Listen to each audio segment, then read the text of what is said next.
Breast ക്യാൻസറിനെ കുറിച്ച് already ഒരു വീഡിയോ ചെയ്ത് കഴിഞ്ഞിട്ടുണ്ട്. അപ്പം ഒരു വീഡിയോയിൽ കുറേ ഏറെ എൻക്വയറീസും കമൻസും വന്നിട്ടുണ്ട്. അപ്പോൾ അതിലൊരു വലിയ സംശയമായിട്ട് വന്ന ഒരു സംഭവമാണ്. ഇപ്പം പറയാമെന്ന് വിചാരിക്കുന്നു. അതായത് കക്ഷത്തിൽ കാണുന്ന ഒരു കുരു അത് ബ്രസ്റ്റ് ക്യാൻസർ ആകുമോ അല്ലയോ? സാധാരണ കക്ഷം എന്ന് പറയുമ്പോൾ നമുക്കറിയാം അത്യാവശ്യം കൺജസ്റ്റഡ് ആയിട്ടിരിക്കുന്ന ഒരു പാർട്ടാണ്.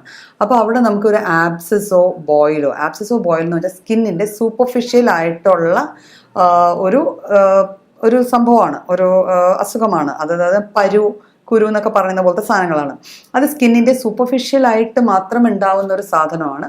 അത് ഉണ്ടാവാം.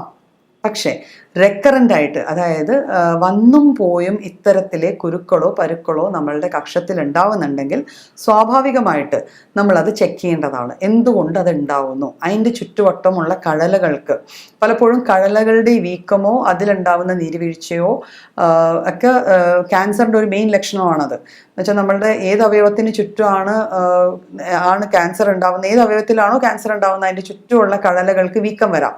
അപ്പോൾ കഴലകൾക്ക് വീക്കം വരുന്നതും പലപ്പോഴും ഇതുപോലെ കുരുവോ പരുവോ ആയിട്ട് നമ്മൾ മിസ്റ്റേക്കൻ ചെയ്യാം.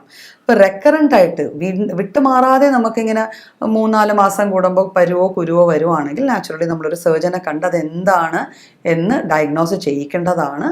പിന്നെ കുരുക്കളല്ലാതെ വേദനയില്ലാതെ ഉള്ള തടിപ്പുകളാണത് എങ്കിൽ ഉറപ്പായിട്ടും അത് നമ്മളൊരു സ്ക്രീനിങ് ചെയ്യേണ്ട, ഒരു ഗൈനക്കോളജിസ്റ്റിനെയോ ഒരു ക്യാൻസർ സ്പെഷ്യലിസ്റ്റിനെയോ കണ്ട് അല്ലെങ്കിൽ ഒരു ഫിസിഷ്യനെങ്കിലും കണ്ട് മിനിമം നമ്മളത് എന്താണ് എന്ന് നോക്കേണ്ടതാണ്. ബിക്കോസ് ബ്രസ്റ്റ് ക്യാൻസർ ആണെങ്കിൽ അതിലെ ഏറ്റവും വലിയ പോസിറ്റീവ് പോയിന്റ്, ഏറ്റവും വലിയ പ്ലസ് പോയിന്റ് എന്ന് പറഞ്ഞാൽ ബ്രസ്റ്റ് ക്യാൻസർ എത്ര നേരത്തെ നമ്മൾ ഡയഗ്നോസ് ചെയ്യുന്നു അത്രയും നമുക്ക് ഒരാളുടെ ലൈഫ് എക്സ്പെക്റ്റൻസി കൂട്ടാം.